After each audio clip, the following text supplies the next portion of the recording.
back to Study Hall for another Philosophy Friday. You know we love getting our brains buzzing here, and today's topic is sure to spark some serious thought. We're going deep into Michel Foucault's apparatus of sexuality, which I'll admit sounded kind of intimidating at first, but trust me, this is juicy stuff.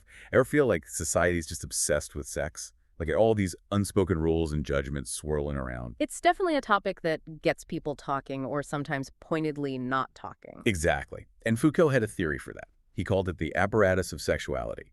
Now, before we dive into what this apparatus actually is, let's clear up one thing. Foucault wasn't some prude trying to shut down the conversation about sex. Actually, he argued that this apparatus isn't just about repression. It's way more complex and, dare I say, even more fascinating than that. Absolutely. He described it as this heterogeneous ensemble, which might sound a bit jargony, but think of it like a giant interconnected web. We're talking institutions, laws, scientific ideas, even architecture, all tangled up together, shaping how we view and experience sexuality. So it's not just that society tells us what's right or wrong about sex. There's something deeper going on here. Way deeper. Foucault argued that the apparatus isn't just a set of rules, it's actually productive. It generates knowledge about sexuality, shapes desires, and even creates categories like normal and deviant. Hold on, it produces knowledge. So our ideas about sex aren't just natural? Are you telling me we're all just products of this apparatus? That's the core of Foucault's insight. He argued that power and knowledge are intertwined. Think about it, the categories we use to understand sexuality, like normal and deviant, aren't natural. They're created by this apparatus, and that has real consequences for how people are treated and how they see themselves. This is already making me rethink everything I thought I knew about, well, pretty much everything. But okay, I'm following you. The apparatus shapes our understanding of what's normal when it comes to sex. But how does that translate into actual power? Give me a real-world example. Consider the practice of confession in the Catholic Church. Foucault saw this as a prime example of the apparatus at work. Confession, what does that have to do with sexuality? Isn't that more about, confessing your sins? Well, on the surface, yes. But Foucault argued that it had profound effects on how we think about sexuality, guilt, and even the self. By encouraging people to confess their sexual thoughts and behaviors, the church was essentially gathering knowledge about sexuality and using it to regulate and control people's actions. Ah, I see. So something as seemingly private as confessing your sins to a priest actually feeds into this larger system of control. That's pretty wild. Precisely. And it's not just about the church either. Foucault argued that similar mechanisms are at play in institutions like medicine, law, and education. They all contribute to shaping our understanding of sexuality, often in ways we don't even realize. Okay, I'm starting to get a little freaked out here. Are you saying that even our most personal feelings and experiences around sex are influenced by these larger forces? It's not about being freaked out. It's about understanding how these systems work. And yes, Foucault would argue that these forces are pervasive, but he also believed that understanding them is the first step towards potentially challenging them. All right, deep breaths. So this apparatus isn't some evil mastermind controlling everything, but it's not exactly benign either. It's more like this complex system with its own logic. Exactly. And Foucault was particularly interested in how this logic of power plays out at a micro level through everyday interactions and practices. He called this the microphysics of power. Microphysics of power. Okay, before you explain, I want everyone listening to think about this for a second. Can you think of any examples in your own life where seemingly small, everyday things might actually be shaping your ideas about sexuality? Yeah. I'm thinking about things like maybe the way sex is portrayed in movies or the conversations you have with your friends. Those are great examples. And think about things like school dress codes, often targeted at girls, which regulate bodies and instill ideas about appropriate sexual expression. That's microphysics of power at work. That's such a good point. I never really thought about dress codes that way before. It's like these subtle messages are everywhere, shaping our understanding of what's considered acceptable or unacceptable when it comes to sexuality. Exactly. And one of the key ways this happens is through the production of knowledge. The apparatus doesn't just regulate sexuality, it generates knowledge about it, which then becomes a tool of power. So the more we know about sex, the more we can control it. Is that what you're saying? It's a bit more nuanced than that, but in a way, yes. That knowledge allows for the identification and regulation of what's deemed deviant or unhealthy. Okay, so playing devil's advocate here, isn't some of that knowledge actually helpful? Think about advances in sexual health or the understanding of different sexual orientations. Surely not all knowledge produced by the apparatus is inherently bad, right? That's a great point. And you're right, Foucault wasn't saying that all knowledge about sex is inherently oppressive. It's more about recognizing how power is always implicated in the production and use of that knowledge. Even seemingly positive developments need to be examined within the context of the apparatus. So it's not about rejecting all knowledge about sexuality, it's about being critical of it, asking who's producing this knowledge for what purpose and what are its potential effects. Precisely. That critical awareness is essential for understanding how the apparatus operates and how it might be influencing our lives. All right, I'm starting to see how this all fits together. But before we go any further, I think we need to take a step back and consider the historical context here. Foucault identified the 18th century as a turning point when sex became increasingly subject to analysis, categorization, and ultimately control. Why the 18th century? What was going on that led to this shift? Well, imagine a time when concerns about population management, labor, and social control were becoming increasingly prominent. This is the backdrop against which the apparatus began to solidify.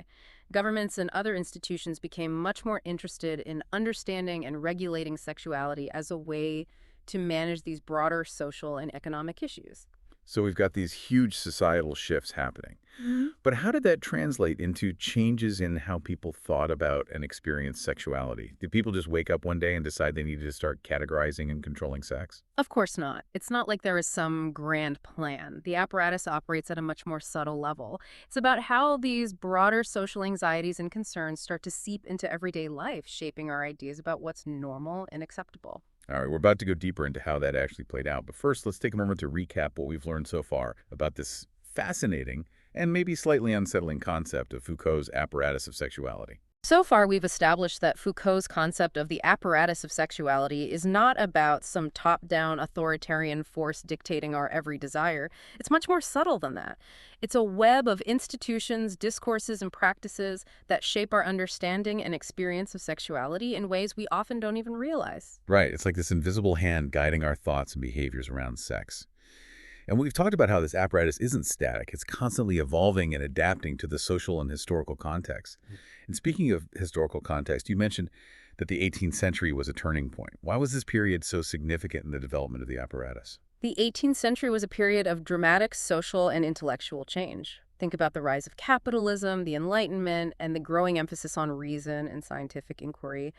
These shifts had a profound impact on how people viewed sexuality. Okay, I can see how those big picture changes might create a climate where people start thinking about sex in new ways. But how did those changes actually translate into the development of the apparatus? What were some of the specific ways that sexuality became more subject to control and regulation during this period? One key development was the emergence of new scientific disciplines like biology and medicine, which began to focus on understanding and classifying the human body, including sexuality. This led to the creation of new categories and labels for sexual behaviors and identities, often with the aim of distinguishing between normal and abnormal. So it's like science was being used to create a kind of taxonomy of sexuality with the power to define what was considered healthy or deviant. That's a pretty powerful tool for social control, isn't it? Absolutely. And alongside these scientific developments, you also had changes in legal and social policies related to sexuality. For example, there were growing concerns about population growth and the spread of venereal disease, which led to increased efforts to regulate sexual behavior through things like prostitution laws and public health campaigns. So we see the apparatus taking shape through these interconnected systems of knowledge, law, and social norms, all aimed at managing and controlling sexuality in new ways. It sounds like a pretty effective system. But where does resistance fit into all of this? If the apparatus is so pervasive, how can individuals or groups push back against these forces that are shaping our desires and identities?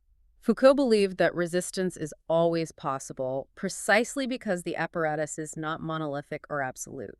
He argued that wherever power exists, there is also the potential for resistance, and that resistance can take many forms, from individual acts of defiance to collective movements for social change. So it's not about overthrowing the whole system overnight. It's more about finding those cracks in the system, those points of tension, where we can challenge the dominant narratives and practices surrounding sexuality. Exactly. Think about the feminist movements of the 19th and 20th centuries, which challenged traditional gender roles and fought for women's sexual liberation, or the LGBTQ plus rights movements, which have fought for recognition equality and the right to express diverse sexualities and gender identities. These movements have all been instrumental in pushing back against the apparatus and expanding our understanding of what's possible when it comes to sexuality. That's really inspiring. It shows that even in the face of these seemingly all-powerful forces, people can still come together and fight for change. But let's get real for a second. For our listeners who are thinking, okay, this is all very interesting, but how does this actually apply to my life? How can they start to recognize the ways that the apparatus might be influencing their own thoughts, feelings, and behaviors around sex? I think the first step is to start paying attention. We're bombarded with messages about sexuality every day, from the media, from our families, from our friends, even from our own internalized beliefs. And these messages are often so ingrained that we don't even realize they're there. So start by noticing those messages and asking yourself, where did these ideas come from? Who benefits from them? And are they truly serving me? So basically, don't just accept things at face value. Question everything, Yeah. especially when it comes to something as personal and complex as sexuality. Exactly. And remember, questioning doesn't mean rejecting everything outright. It's about being critical, being thoughtful, and being willing to challenge your own assumptions. That's such an important point. It's so easy to just go along with the dominant narratives and not even realize that there might be other ways of thinking about and experiencing sexuality. But by developing that critical awareness, we can start to break free from those limiting narratives and create space for new possibilities. Absolutely. And I think that's one of the most empowering aspects of Foucault's work. He wasn't just trying to describe the apparatus. He was trying to give us the tools to understand and potentially resist it. This is blowing my mind wide open. I'm starting to see the world in a whole new light. I bet our listeners are feeling the same way. And speaking of our listeners, let's bring this conversation back to them for a moment. We've been unpacking Foucault's ideas about the apparatus of sexuality and how it shapes our understanding of what's normal and how it operates through these subtle yet pervasive mechanisms of power. It's pretty heady stuff. But let's bring this back down to earth for a minute. What does all this mean for our listeners? What are some practical takeaways they can apply to their own lives? One thing that really stands out for me is the idea of self-reflection. Foucault emphasizes the importance of examining our own internalized beliefs about sexuality. Where did these beliefs come from? Do they truly reflect our own values and desires, or are they shaped by external forces that we haven't fully examined? That's such a good point. It's so easy to just go through life on autopilot, accepting the messages we've been given about sex without really questioning them. So step one is becoming more aware of those messages and where they're coming from. What's next? How do we move from awareness to actual action? Once we've started to become more aware of the ways the apparatus might be influencing us, we can begin to make more conscious choices. This could involve challenging those messages, seeking out alternative perspectives, or even just making small changes in our own behavior. So concretely, what might that look like? Can you give our listeners some examples of how they might start to resist the apparatus in their own lives? Absolutely. It could be as simple as choosing to consume media that presents a more diverse and nuanced view of sexuality, or having open and honest conversations with your friends and partners about your own beliefs and desires. Or maybe it's about supporting organizations that are working to challenge harmful stereotypes and promote sexual health and well-being. I love that. It's about taking back our power and making choices that are aligned with our own values and desires, rather than simply accepting what the apparatus tells us we should think or feel. But what about those bigger systems of power that we've been talking about? The institutions, the laws, the cultural norms. Can individuals really make a difference when it comes to changing those things? Foucault believed that social change is possible, but it doesn't happen overnight. It requires collective action, critical thinking, and a willingness to challenge the status quo, and that's where things can get really interesting. Remember, the apparatus isn't this monolithic, unchanging entity. It's dynamic, it's fluid, and it's constantly evolving. So are you saying there's hope that we can actually shift the very framework of this apparatus that seems so entrenched in our culture? Absolutely. History is full of examples of people who have challenged the dominant narratives and created lasting change. Think about the civil rights movement, the women's suffrage movement, the movement for LGBTQ plus equality. All of these movements have pushed back against systems of power and helped to reshape our understanding of what's possible. That's so empowering. Yeah. It reminds us that we're not just passive recipients of these messages. We have the power to question, to challenge, and to create change. Exactly. And I think that's one of the most important takeaways from Foucault's work. He wasn't just trying to describe the apparatus, he was trying to give us the tools to understand it, to critique it, and to potentially transform it. This has been such a thought-provoking conversation. I feel like I've learned so much, and I hope our listeners have too. We've covered a lot of ground today, from the historical roots of the apparatus to its contemporary manifestations, from the subtle ways it operates in our everyday lives to the possibilities for resistance and change. But before we wrap up, I want to leave our listeners with one final thought to chew on.